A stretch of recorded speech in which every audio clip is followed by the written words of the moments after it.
नमस्कार। हिंदी साधन चैनल में सभी का एक बार फिर से हार्दिक स्वागत है। इस वीडियो में हिंदी साहित्य के सभी कालखंडों के प्रश्नों के साथ साथ व्याकरण के प्रश्न भी आपको देखने को मिलेंगे। और व्याकरण के ऐसे जो प्रश्न हैं जो आप अगर प्रीवियस ईयर के नेट जेआरएफ टीजीटी पीजीटी के प्रीवियस ईयर उठाकर देखोगे तो आपको ये सारे प्रश्न कहीं ना कहीं टकराते हुए दिखेंगे।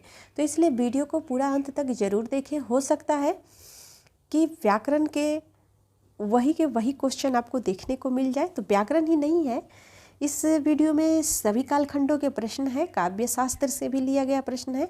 बहुत ही महत्वपूर्ण वीडियो होने वाला है, तो वीडियो को पूरा अंत तक ज़रूर देखें और चैनल को सब्सक्राइब जरूर कर लें। वीडियो को लाइक करें और ज़्यादा से ज़्यादा दोस्तों में शेयर करें।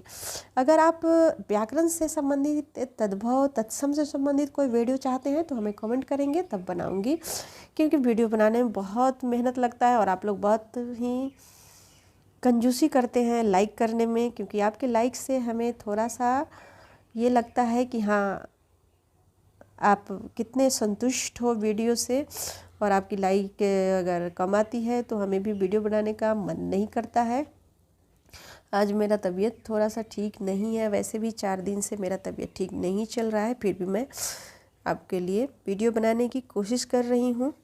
आइए देखते हैं पहले प्रश्न को। पहला प्रश्न है जो है, काज, आखर, कान और वायु में से तद्भव शब्द नहीं है। तो तद्भव शब्द कौन सा नहीं है?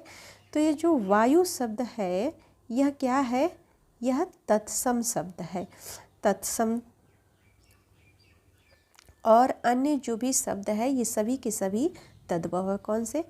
काज, आखर और कान, ये तीनों शब्द जो है वो तद्भव है। और वायु यह तद्भव नहीं है, तत्सम है। तो चलिए बढ़ते हैं अगले प्रश्न की तरफ। प्रश्न है, जलद, नाक, कान तथा पर शब्द में से यौगिक है, रूढ़ नहीं। तो जलद जो शब्द है यह यौगिक है, रूढ़ नहीं है। आइए अगले प्रश्न को देखते हैं। प्रश्न है, अरबी, फारसी, लैटिन तथा यूनानी में से आर्य भाषाओं के अंतर्गत। तो देखिए, आर्य भाषाओं के अंतर्गत नहीं आती है, तो अरबी भाषा ये आर्य भाषा के अंतर्गत नहीं आती है। देखिए अगला जो प्रश्न है वह है, तारीख मूल शब्द है। तो ये तारीख जो है ये मूल शब्द कहाँ का है? अरबी भाषा का। आचार्य रामचंद्र शुक्ल के अनुसार नाथों की संख्या है, तो शुक्ल ने नाथों की संख्या 9 माना है। अगला प्रश्न है, नगर बहाइरी डोम भी तुहरी कुड़िया छई, छोई जाई सो वाह्य नारिया काव्य पंक्ति। तो ये जो काव्य पंक्ति है ये किसका है? तो ये काव्य पंक्ति कन्हप्पा का है, जो कि सिद्ध साहित्य के अंतर्गत आने वाले कवि है। अगला प्रश्न है, आचार्य रामचंद्र शुक्ल के अनुसार दयाश्रय काव्य के रचयिता। तो दयाश्रय काव्य के रचयिता हेमचंद्र है। और अगला जो प्रश्न है वह है, मलिक मोहम्मद जायसी की प्रेम कविता हिंदी साहित्य के इतिहास का काल विभाजन और नामकरण करते हुए सुझाया है अब्राहम जॉर्ज ग्रियर्सन ने। अगला जो प्रश्न है वह है, अनवंती विचारात्मक संवादात्मकता और आत्मव्यंजकता में से निबंध के तात्विक विशेषता नहीं है संवादात्मकता। अगला प्रश्न है, त्रिशंकु के नाटककार हैं। तो त्रिशंकु के नाटककार बृजमोहन शाह है। तो बृजमोहन शाह के द्वारा रचित त्रिशंकु यह किस विधा के अंतर्गत आता है? तो नाट्य विधा के अंतर्गत आता है। अगले प्रश्न को देखते हैं। प्रश्न है, हजारी प्रसाद त्रिवेदी और रामचंद्र शुक्ल, विद्यानिवास मिश्र, कुबेरनाथ राय, इसमें से ललित निबंधकार कौन नहीं है? तो रामचंद्र शुक्ल जो है ये ललित निबंधकार नहीं है, बल्कि ये मनोविश्लेषणात्मक निबंधकार है। अगला जो प्रश्न है वो प्रश्न है, लाला ब्रजकिशोर, मुंशी चुन्नीलाल, ये किसके पात्र हैं? तो परीक्षा गुरु नामक उपन्यास के ये दोनों पात्र हैं। अगला प्रश्न है, आधुनिक ईरान की पृष्ठभूमि पर रक्त रंजित क्रांति का चित्रण किया गया है। तो 7 नदियाँ एक समुंदर उपन्यास में आधुनिक ईरान की पृष्ठभूमि पर रक्त रंजित क्रांति का चित्रण किया गया है। आइए अगले प्रश्न को देखते हैं। अगला प्रश्न है, सीता हरण तात जनी कहहु पितासन जाई, जो मैं राम तो कुल सहित कहहीं दसानन जाई। उदाहरण में अर्थांतर संक्रमित वाच्य ध्वनि है। इसमें ध्वनि पूछा जा रहा है कि किस प्रकार का ध्वनि है। अगला जो प्रश्न है वह है, देश प्रेम क्या? प्रेम ही तो है, इस प्रेम का आलंबन क्या? सारा देश अर्थात मनुष्य, पशु, पक्षी, नदी, नाले, वन सहित सारी भूमि। यह उक्त कथन किसका है? तो उक्त कथन आचार्य रामचंद्र शुक्ल का है। अगला जो प्रश्न है वह है, काव्य शास्त्र से लिया गया है। अरस्तु का अनुकरण सिद्धांत प्लेटो के अनुकरण सिद्धांत का अनुकरण मात्र है, तो ऐसा ये कथन जो है वह गलत है। अगला जो प्रश्न है वह है, कॉलरिज के अनुसार किस कलाकृति का मूल्य उसकी कलात्मकता में ही है, उसके बाहर नहीं है? नहीं, यह सही कथन है। अगला प्रश्न है, अहिंसा अलग मतदाता सूची करुणा एवं लोकतंत्र में से महात्मा गांधी और भीमराव अंबेडकर के बीच भेद था, तो अलग मतदाता सूची। अगला जो प्रश्न है वह है, विकेंद्रीयता, केंद्रवाद, विखंडन, स्थानीयता में उत्तर आधुनिक तत्व नहीं है, तो केंद्रवाद जो है वह उत्तर आधुनिक तत्व नहीं है। अगला प्रश्न है, आचार्य महावीर प्रसाद द्विवेदी का अस्थिरता शब्द संबंधी विवाद हुआ था, तो बाल मुकुंद गुप्त से उनका अस्थिरता शब्द संबंधित विवाद हुआ था। किसका? महावीर प्रसाद द्विवेदी का। अगला जो प्रश्न है वह है, सर्वहारा का अधिनायकत्व इतिहास चक्र वर्गहीन समाज तथा परिवर्तन की अनिवार्यता में वह अवधारणा जो मार्क्सवादी विचारधारा के प्रतिकूल है, इतिहास चक्र है। अगला जो प्रश्न है वह है, भवानी प्रसाद मिश्र की कविता सतपुरा के जंगल में गोंड जाति पालकर बैठी है, तो इस कविता में गोंड जाति जो पालकर बैठी है वह है मुर्गे और तीतर। प्रश्न है, रामचरितमानस के उत्तरकांड में ज्ञान की अपेक्षा भक्ति को कहीं अधिक सुसाध्य और आशु फलदायिनी कहा गया है, ऐसा कथन आचार्य रामचंद्र शुक्ल का है। अगला प्रश्न है, गोरी सोवे सेज पर मुख पर डारे केस, चल खुसरो घर अपने रैन भई चहुदेश। उपयुक्त दोहा अमीर खुसरो ने कहा था किसके लिए? तो अमीर खुसरो ने अपने गुरु हजरत निजामुद्दीन औलिया के मृत्यु पर यह कथन कहा था। आइए अगले प्रश्न को देखते हैं। अगला प्रश्न है, ओ मेरे आदर्शवादी मन, ओ मेरे सिद्धांतवादी मन, अब तक क्या किया, जीवन क्या जिया।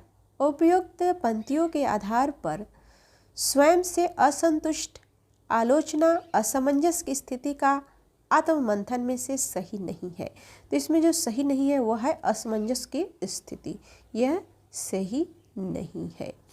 अगला प्रश्न है वह है, श्रद्धा, यदि श्रद्धा और मनु अर्थात मनन के सहयोग से मानवता का विकास रूपक है तो भी बड़ा ही भावमय और सलाध्य है।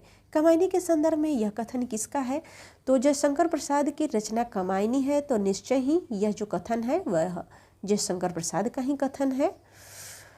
अगला प्रश्न है, साधो देख जगबो राना, साचो कही तो मारन धावे झूठे जगपति आना। हिंदू कहता है राम हमारा, मुसलमान रहमान, आपस में दो लड़े मरतु है मरम कोई नहीं जाना। उपयुक्त पंक्ति में कबीर का संदेश है धार्मिक सद्भाव। आइए अगले प्रश्न को देखते हैं। अगला प्रश्न है, करम बीबी और सरफराज उपन्यास के पात्र है। जो जिंदगी नामा उपन्यास में ये दोनों पात्र हैं, करम बीबी और सरफराज। अगला जो प्रश्न है वह है, बेनी माधव पंडित, गंगाराम, गंगेश्वर, मंगलू, बीरपाल सिंह, जाह्नवी तथा नंददास शिवचरण वैद्य में से मानस का हंस उपन्यास के पात्र नहीं है। तो यहाँ पर कुछ पात्रों के नाम दिए गए हैं और आपसे पूछा जा रहा है कि मानस के हंस उपन्यास के पात्र इनमें से कौन नहीं है? तो वीरपाल सिंह और जाह्नवी, ये मानस के हंस उपन्यास के पात्र नहीं है। अगले और जो भी है वे सभी के सभी मानस के हंस उपन्यास के पात्र हैं। अगला प्रश्न है, उत्तर प्रदेश के पूर्वांचल में एक कस्बानुमा गांव शिवपालगंज की कहानी वर्णित है। तो शिवपालगंज की कहानी वर्णित है राग दरबारी उपन्यास में। अगला प्रश्न है, शकुन और डॉक्टर जोशी। तो शकुन और डॉक्टर जोशी के अंतर संबंधों पर आधारित कथानक प्रस्तुत किया है आपका बंटी नामक उपन्यास में। अगला जो प्रश्न है, प्रेमचंद कृत प्रायश्चित कहानी के पात्र हैं। तो प्रायश्चित कहानी के पात्र है सुबोध चंद्र और मदारी लाल। अगले प्रश्न को देखते हैं। प्रश्न है जो कि स्कंदगुप्त नाटक से लिया गया प्रश्न है।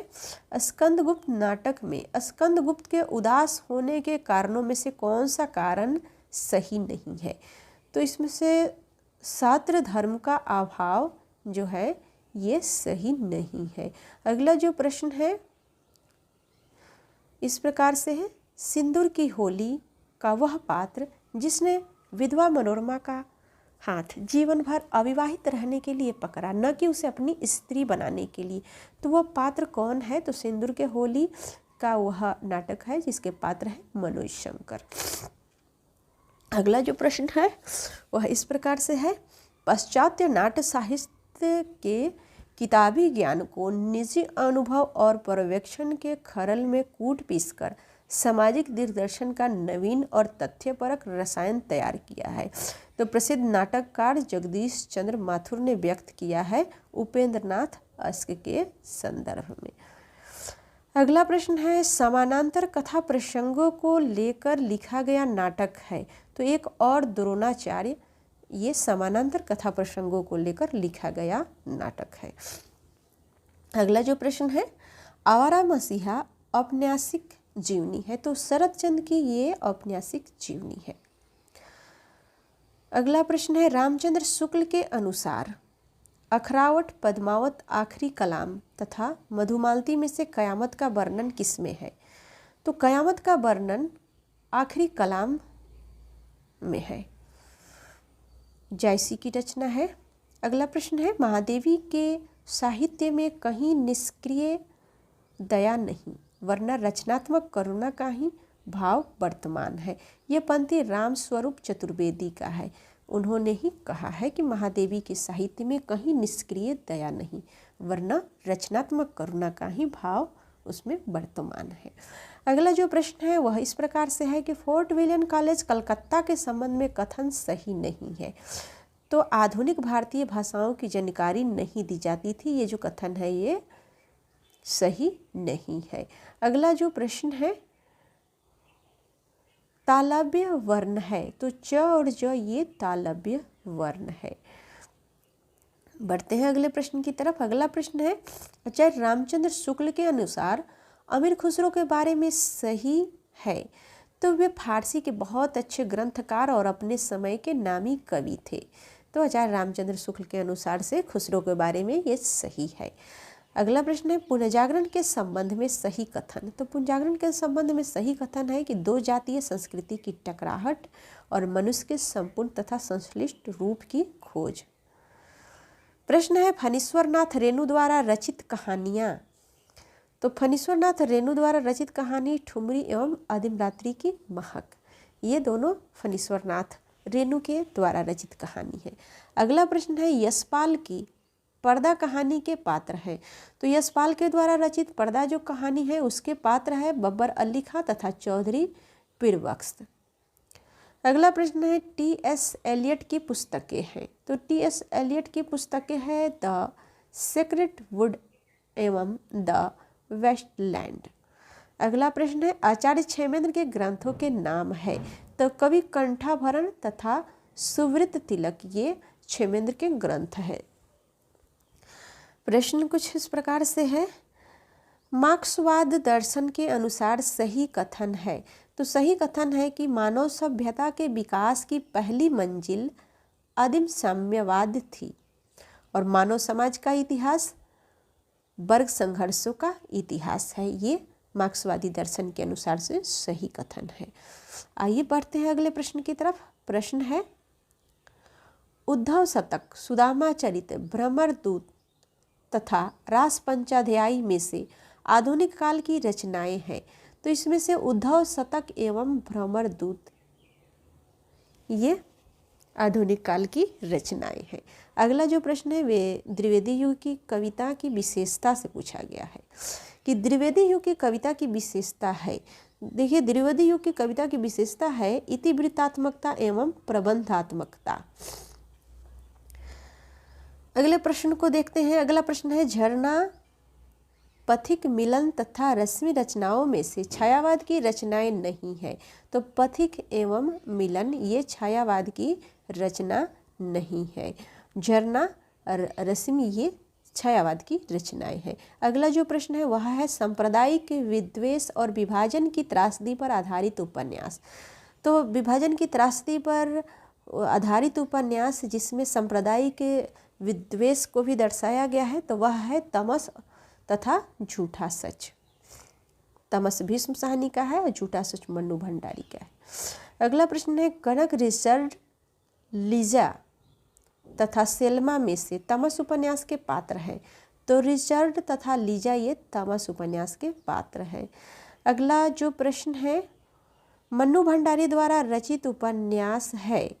तो मन्नू भंडारी के द्वारा रचित उपन्यास महाभोज एवं आपका बंटी है।